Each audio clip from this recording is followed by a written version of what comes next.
He, the next day, briefed the sheriffs, every sheriff in the state of Florida, and told them there's a potential threat, which matters, right? And then, he created like basically a kind of an information sharing so we can get in touch with his people immediately if we found some threat info or just something useful that he could get the state involved in or to train behind. So he's been proactive of like, how can I get ahead of this? Well, or how can I use people like you, right? Like your community. Florida's full of retired special ops guys who fought these guys for 20 years overseas, right? And he understands that, and he's like, how do I harness that? Well, that's what I was getting at. So he did stand up.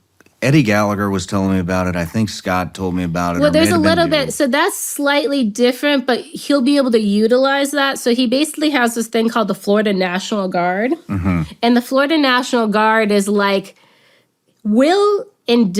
could have the capabilities of a counterterrorism force. It's being trained properly that way. It has different type of legal authorities. So he has positioned the state of Florida to basically have a force that is a force multiplier against counterterrorism, and this doesn't really exist in other states. So he, though, was on that train even before the Al-Qaeda threat. He just got ahead of it, right? So he was already preparing something like this, and he now has a force with the capabilities that at least can respond along with law enforcement, basically. So you'll have more trained bodies to deal with this faster in an emergency.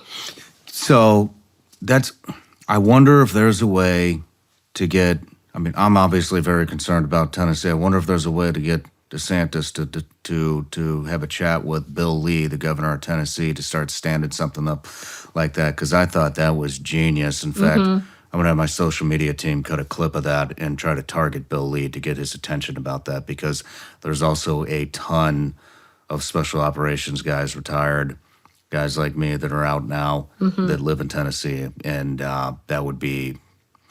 why would you not do that at this point? Exactly. Especially with the way the federal government is, the border wide open.